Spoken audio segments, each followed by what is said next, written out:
9, 9:15 போல வந்தோம் சார். நாங்கள் முதல்ல வந்தால் டிரைவிங் நாங்கள் இந்த வண்டியில் தான் வந்தோம்.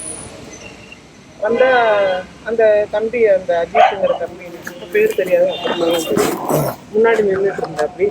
இப்போ நான் சொன்னேன், இவங்க ரொம்ப நடக்க முடியாதவங்க, கூட்டம் தள்ளு முடியல, விழுந்துருவாங்க, ஒரு வீல் சேர் இருந்தால் கொடுங்கப்பா, யார்கிட்ட கேட்கணும்னு கேட்குறேன். அந்த பையன் கேட்ட உடனே அது முன்னாடி இருந்து அவர் என்ன சொல்கிறாருன்னா, நான் எடுத்துகிட்டு வரேன் மேடம், வண்டி அந்த பக்கம் பின்னாடி நிறுத்தணும் அப்படின்றாங்க.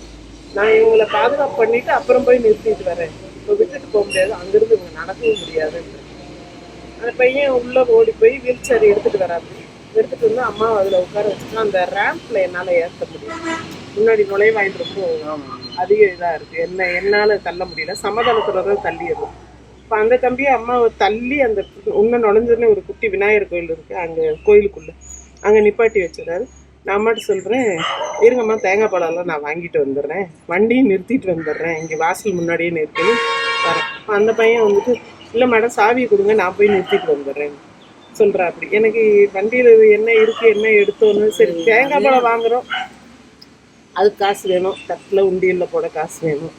அப்போ என்னோடய ஹேண்ட்பேக் எடுத்துக்கிறேன்.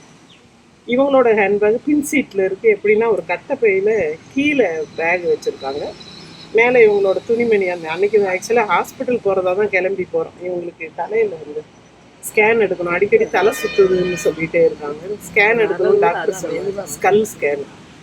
இவங்களாம் அது ரொம்ப மெடிக்கல் ட்ரீட்மெண்ட்னாலே பயந்துக்குவாங்க, ஸ்கேன் எடுத்தால் ஏதோ ஆயிரும் எனக்கு. நான் வந்து மடப்புறம் காளியாத்தட்ட வந்து கேட்டுட்டு அவன் உத்தரவு கொடுத்தா தான் எடுக்கிறேன்னு எங்கே போகிற வழியில் சொல்கிறாங்க. ஸ்கேன் எடுக்கிறதுனால நான் வண்டி ஓட்டிகிட்டே சொல்கிறேன், நீங்கள் நகையெல்லாம் அங்கே ஸ்கேன் சென்டரில் போய் கழட்டாதீங்கம்மா, ஒரு செயின் 2 விலையில் 2 மோதிரம் சார், அங்கே போய் கழட்டாதீங்க, காரில் இங்கேயே கழட்டி வச்சுட்டு பத்திரப்படுத்திட்டு போயிடலாம், நான் உங்களை பார்ப்பேன்னா அதை பத்திரப்படுத்திட்டு போயிடணும். கழட்டி வைக்கிறாங்க சார். வச்சு அந்த பேக் கீழே வச்சு மேலே துணிமணியெல்லாம் அடுக்கி வச்சுட்டோம். வச்சுட்டு அங்கே திருமங்கலங்கிட்ட நெருங்க என்ன சொல்லிட்டாங்க, இல்லை நான் கோயில் போயிட்டு வந்து தான் ஸ்கேன் எடுப்பேன் அப்படின்னு வந்து ஸ்கேன் சென்டருக்கு போகலை. சரி இவங்க போக்கிலே நம்ம போகணும்னு சொல்லிட்டு நான் வேறு லீவ் போட்டிருக்கேன் சார் இதனாலேயே.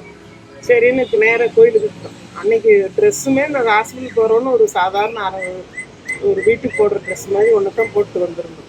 கோயிலுக்கு வந்துட்டோம். அந்த தம்பி அந்த வீல் சேர் எடுத்துகிட்டு வந்து உட்கார வச்சுருக்கேன். அப்படி அப்புறம் நான் வந்து கார் நானே நிறுத்துறேன்ப்பா அப்படின்னு, அதாவது நம்பி கொடுக்க சந்தேகமாக இருந்தது, யாரும் தானே வண்டியில் என்னென்ன வச்சுருக்கோம்னு நம்மளால சரியாக ஞாபகப்படுத்த முடியாதுன்னு.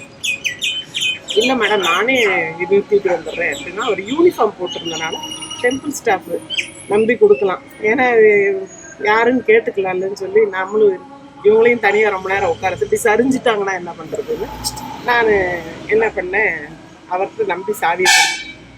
அவர் போய் நிறுத்திட்டு ஒரு 1/2 மணி நேரத்துக்கு மேலே இருக்கும். நான் சொன்னேன், நான் தேங்காய் பழம் வாங்க போகிறேன், அம்மா உள்ளே உட்காந்துருக்காங்க, சாவியை கொடுத்துருங்கன்னு சொல்லிவிட்டு நான் முன்னாடி தேங்காய் பழம் எலுமிச்சை பழம்லாம் நாங்கள் யார்கிட்ட என்ன விலைன்னு கேட்டுட்டு நான் வாங்கி வர்றதுக்கே ஒரு 1/2 மணி நேரம் அப்படி ஆகிடுச்சு சார். அம்மாட்ட வந்து சாவி கொடுத்துட்டாங்களா, நான் இப்போ தான்ப்பா கொடுத்தாங்க, ஏன் இவ்வளோ நேரம் ஆச்சுன்னு கேட்டாங்க. சரி பரவாயில்லம்மா கொடுங்க, சாமிக்கு சாவியை வச்சு எடுத்துக்கணும். அதையும் நான் அந்த தட்டில் தேங்காய் பழம் தட்டில் சாவியை வாங்கி வச்சுட்டு ஒரு டெம்பிள் ஸ்டாஃப் இன்னொருத்தர் வந்தார், அவர் பெர்மனண்ட்டுன்னு கொஞ்சம் குண்டாக சுத்தமாக, அவர் வண்டி தள்ள அவர் வந்தார். இல்லைங்க நானே தள்ளிக்குவேன், நானே இல்லைம்மா நான் வந்தால் கொஞ்சம் நீங்கள் சீக்கிரமாக உள்ளே போயிட்டு வந்துடலான்னு அவர் வந்து அம்மாவை உள்ளே போக வழி இல்லை, அந்த கம்பிகளுக்கு நடுவில் இவங்க, அதனால் அவங்கள தனியாக உட்கார வச்சுட்டு என்னையை மட்டும் கூட்டிகிட்டு போய் அந்த அர்ச்சனை தட்டை கொடுத்து சாமிக்கு இதெல்லாம் முடிச்சுட்டு திரும்ப ரிட்டர்ன் அம்மாட்ட வந்துட்டேன். உங்கள் சாமிக்கு நேரம் அந்த கம்பிகளுக்கு வெளியே உட்காந்துருக்காங்க. வந்துட்டேன் சார். வந்தால் அவர் ஒரு சுற்று பிரகாரம் சுற்றி வந்து சாமிக்கு நிறைய திரும்ப உட்கார வச்சுட்டு போகலாமாம்மான்றாரு. இல்லைங்க அவங்க கொஞ்சம் மனசளவில் கவலையாக இருக்காங்க, ஒரு மணி நேரம் கோயிலில் இருந்துட்டு போட்டு டைம் இருக்கு, 9:30 வந்துட்டோம், அதனால டைம் இருக்குல்ல அப்படின்னு சொல்லிட்டு என்ன பண்ணுறோம், உட்காடுறோம் அங்கே ஒரு 11 மணி வரைக்கும் கிட்டத்தட்ட அங்கேயே இருக்கும் சார். இருந்துட்டு அப்புறம் அவர் வந்து சொன்னார், 12 மணி உச்சி பூஜைன்னு பார்த்துட்டு போகலான்னு தான் என்னோட மனசு. ஆனால் அவர் வந்து கூட்டம் வந்துருச்சு, நெருங்க வண்டியை தள்ள முடியாது வாங்கன்னு அவர் 2-3 தாட்டம் வந்து கேட்டோன்னே வேறு வழி இல்லாமல் கிளம்புறோம். யார் அவர் வந்து டெம்பிள் ஸ்டாஃப். கிளம்புறோம், இந்த யூனிஃபார்ம் போட்ட பையன் கிடையாது. அப்போ கார் எங்கே இருக்குதுன்னு கேட்குறாரு. கார் வந்து இந்த இதில் நிறுத்தி வச்சுருக்காங்கன்னு சொல்கிறாங்க. எந்த இடம்னு எனக்கு தெரியாது. இதுக்கு நடுவில் என்னென்னா, அந்த சாமிகிட்ட வச்சு எடுக்கிறக்காக கட்டோட கூடையோட கொடுக்குறேன். கொடுத்தா அவர் என்ன பண்ணுறாரு, வெறும் அந்த எலுமிச்சம்பழம் இது தேங்காய் பழமெல்லாம் கொடுத்தாரு, சாவியை கொடுக்கல. சாவியை கூடையை விட்டு தனியாக எடுப்பாங்கன்றது எனக்கு தெரியும். ஆனால் இந்த 11 மணி இந்த டைமில் கிளம்புறோம் பாருங்க, அப்போ தான் பார்க்குறேன் சாவியை காணோம். அப்போ அந்த அவர்கிட்ட சொல்கிறேன், டெம்பிள் சார், இதுல இருந்து சாவியை காணும், அந்த சாமிகிட்ட தான் கொடுத்தேன், நீங்க போய் கொஞ்சம் கேட்டு வாங்கிட்டு வாங்கன்னு அவர் போய் கேட்டாரு. அவங்க உடனே ஆமா இங்கதான் இருக்குன்னு எடுத்து கொடுத்துட்டாங்க. அந்த பூசாரிங்கிறவரு எடுத்து கொடுத்துட்டாரு. இவர் கொண்டாந்து எனக்கு தராரு, அம்மா அங்கதான் இருந்ததுன்னு. அதை வச்சுட்டு அப்புறம் திரும்ப என்ன ஆகுதுன்னா, இந்த ஒரு பையன்கிட்ட கொடுத்தேன் சார், யூனிஃபார்ம் போட்ட பையன், கொஞ்சம் உயரமாக கருப்பாக இருப்பான், அந்த பையன்கிட்ட தான் கொடுத்தேன், ஒரு ஒல்லியான ஒரு பையன்கிட்டன்னு சொன்னாங்க. இவர் எனக்கு தெரியுமான்னு ஃபோன் பண்ணி அந்த பையனை, இவங்க வர்றாங்க கிளம்ப போகிறாங்கப்பா, கார் எடுத்துகிட்டு வான்னு சொல்கிறாங்க. எடுத்துகிட்டு வான்னு சொன்னோடனே அந்த பையன் ஒரு கம்பி கேட்டு மாதிரி இருக்குது, அறநிலைத்துறை ஆஃபீஸ் பக்கத்தில் எங்களை கொண்டாந்து நிப்பாட்டிட்டு ஒரு கம்பி கேட்டு மாதிரி இருக்குது. அதில் வந்து சாவி என்கிட்ட வாங்கிட்டு போகிறான் அந்த பையன். சரி நான் கொடுத்துட்டு கொஞ்சம் சீக்கிரம் வாப்பா, ரொம்ப நேரம் அவங்கள உட்கார முடியாதுன்ற. நான் கொண்டு போனேன்னே அவன் அது வர்றதுக்குமே கொஞ்சம் லேட் ஆகிடுச்சு சார். இவங்க பசிக்குதுன்னாங்க, அங்கேயே ஒரு வேறு காலையில் சாப்பிடாம எங்கேயும் நிப்பாட்டாமல் வந்துட்டோம்.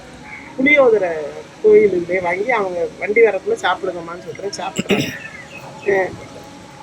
அப்புறம் ஏன்னா இவங்க லோ சுகர் பேஷண்ட் வேறு, ஏதாவது மயக்கம் வந்துட போகுதுன்னு அந்த சாவியை கொடுத்தா அந்த பையன் வந்து கொஞ்சம் லேட்டாக தான் கொண்டாந்து கொடுத்தேன். இவர்த்தையும் கேட்குறேன், என்னங்க இன்னும் வராமல் இருக்காருன்னு. வந்துடுவாங்க நான் ஃபோன் பண்ணிங்கன்னா அவர் திரும்ப திரும்ப